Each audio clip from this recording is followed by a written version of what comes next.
नमस्कार, मैं अभिषेक कुमार आप सभी का स्वागत करता हूं फोकस स्टडी विद अभी में। तो ग्रुप डी के जितने भी स्टूडेंट हैं और आपके एनटीपीसी, ठीक है भाई, ध्यान से सुनिएगा। बहुत ही इंपॉर्टेंट वीडियो होगी, क्योंकि अगर हम थोड़ी सी अगर यहाँ पर लापरवाही करते हैं तो हमारी जो मेहनत है और हमने जो इतना टाइम स्पेंड किया है एक एग्जामिनेशन को लेकर के, क्योंकि एक तो हमारा एज भी निकल गया है, दूसरी बात हमारी टाइम, और तीसरी बात अब जो ऐसी सिचुएशन है कि हमें पता है कि जो सरकार की जो रवैया है गवर्नमेंट एग्जामिनेशन को लेकर के या सरकारी नौकरी को लेकर के कैसे है आप और हम सब इससे अछूते नहीं हैं। तो देखिए, ये जो 2 मंथ है आपका दिसंबर और जनवरी, मैं क्यों बोल रहा हूँ, क्योंकि देखिए आपने जो इतना बड़ा जो डिजिटल प्रोटेस्ट किया है उसका इम्पैक्ट आपको देखने को मिला। खुद से मतलब प्रेस कॉन्फ्रेंस नहीं किए हैं, ना ही ऑफिशियल नोटिफिकेशन नहीं, बट हाँ किसी इंटरव्यू में आकर के जो रेलवे के तरफ से मतलब कि जो हायर अथॉरिटी के तरफ से जो बातें बताई गई है कि आपका मॉडिफिकेशन लिंक, मतलब जो 5 लाख स्टूडेंट का जो कोर्ट में, हाई कोर्ट में जो भी इलाहाबाद से जो भी चीज़ें चल रही थी सिग्नेचर और फोटोग्राफ को लेकर के, अब उस पर वो लोग क्या कर रहे हैं, काम कर रहे हैं। तो मतलब कुछ दिन के अंदर आपको लिंक भी मिल जाएगी। लिंक मिलने के बाद आपको मान के चलिए 15-20 दिन का टाइम आपको मिलेगा स्क्रूटनी, मतलब वो लोग स्क्रूटनी करेंगे 5 लाख स्टूडेंट के फोटो है, सिग्नेचर है। इसके बाद आप इस मंथ के अंत में आप एक्सपेक्टेशन लगा सकते हैं या फिर जनवरी में कि आपका एग्जामिनेशन डेट को अनाउंस कर दिया जाएगा। क्योंकि अब देखिए, अब आपकी ग्रुप डी के एग्जामिनेशन को लेकर के डिले नहीं किया जाएगा, क्योंकि अब बिल्कुल जैसे कि ये प्रोटेस्ट बहुत बड़ा प्रोटेस्ट हुआ, डिजिटल प्रोटेस्ट आपने जो किया था इस बार, ठीक है, 1 दिसंबर को। तो इसके बाद हमें करना क्या चाहिए था। अब देखिए, ऐसा नहीं है कि आप 2019 से फॉर्म फिलअप किए हैं और अभी ये जो 2 मंथ है आपका दिसंबर और जनवरी को आप हल्के में लेकर के आप अपने रिदम को तोड़ दें, अपने रिवीजन को, अपने प्रैक्टिस सेट को, या फिर जो भी टॉपिक न्यू पढ़ रहे हैं या जो कंसेप्ट क्लियर कर रहे हैं आप उनको छोड़िए मत। क्योंकि देखिए, यकीन मानिए, अगर आप 10 दिन तक अगर किताब को छोड़ते हो, मैथ्स छोड़ते हो, रीजनिंग छोड़ते हो, जीके छोड़ते हो, जीएस छोड़ते हो, तो आप बहुत पीछे चले जाएंगे।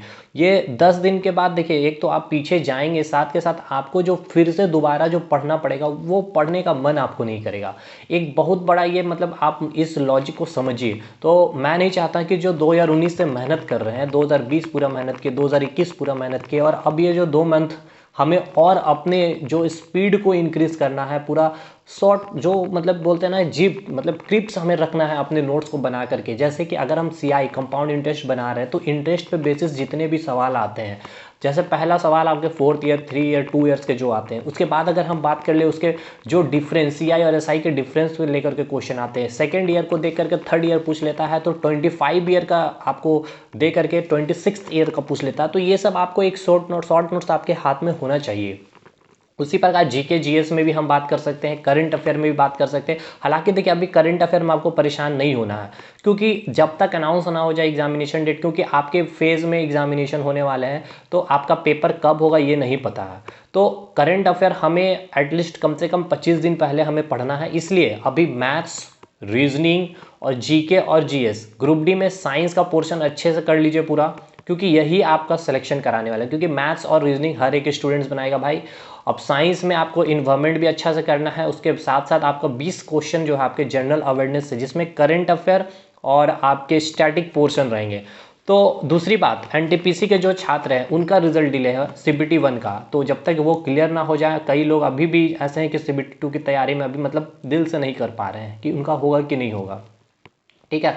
तो अब ये भी जैसा कि जब तक कि डेट अनाउंसमेंट, क्योंकि एनटीपीसी को लेकर के कोई भी बातें यहाँ पे नहीं बताई गई है, तो होप सो रखिए। मुझे जहाँ तक लगता है कि ग्रुप डी से पहले आपका एनटीपीसी का मेंस का पेपर ही किया जाएगा, बट देखिए कुछ बोला नहीं जा सकता है, ये रेलवे का, ठीक है। दूसरी बात, मेरे जो है स्टैटिक जीके का वीडियो तो आ ही रहा, अभी 2-3 दिन से नहीं आ रहा था, लेकिन मैं अभी इन्वायरमेंट के ऊपर बहुत अच्छा से, बहुत उम्दा तरीके से मैंने काम किया है, और उस पर ऑलमोस्ट बस मुझे अब जो वैश्विक स्तर पर जो पर्यावरण मुद्दे चलते हैं, जैसे कि ग्रीन हाउस इफेक्ट है, आपका ग्लोबल वार्मिंग है, एसिड रेन वर्षा वाली जो बातें होती है, उसमें पर्यावरण से लेकर जो आंदोलन किए गए हैं वो सब चीज़ें बस मैं उसमें बना रहा हूँ। बाकी फिर मेरा स्टैटिक जीके का नोट्स आप लोगों को कंप्लीट मिल जाएगा, जिसमें हर एक टॉपिक कवर किया जाएगा। मैं एक सेपरेट वीडियो बनाऊंगा कि स्टैटिक जीके में आपको क्या क्या मिलेगा। तो देखिए, मेन मकसद था इस वीडियो में कि आपका क्या मोटिव होना चाहिए, आपकी क्या एक स्ट्रेटजी होनी चाहिए। ये डिजिटल प्रोटेस्ट का जो आपको इम्पैक्ट देखने को मिला है, तो भाई ये 2 मंथ बहुत ही आपके लिए नाजुक सा होने वाला है, क्योंकि ये 2 मंथ अगर आपने लगड़ दिए तो फिर याद रखिएगा, जो ये 2 मंथ अभी पढ़ता है ना, वो बंदा आगे लेकर के हो सकता है कि वो सिलेक्शन तक पहुंच चले जाए, ठीक है, अपने मेरिट में। तो ये 2 मंथ आपको छोड़ना नहीं है, तैयारी एकदम लगड़ करके करनी है, ठीक है। तो चलिए, ऑल द बेस्ट। अगले वीडियो में हम लोग मिलेंगे स्टैटिक जीके को लेकर के, और बहुत जल्द बहुत अच्छी चीज़ें इस चैनल में आप लोगों के लिए आने वाली है। तो बस थोड़ा वेट एंड वॉच करिए, और वीडियो को लाइक शेयर करिए, दबा करके नए नए दोस्तों तक भेजिए, क्योंकि जो कंटेंट यहाँ आता है आपके पास एकदम जेन्युइन कंटेंट मिलते हैं, ठीक है। तो चलिए मिलते हैं अगले वीडियो में, तब तक के लिए धन्यवाद।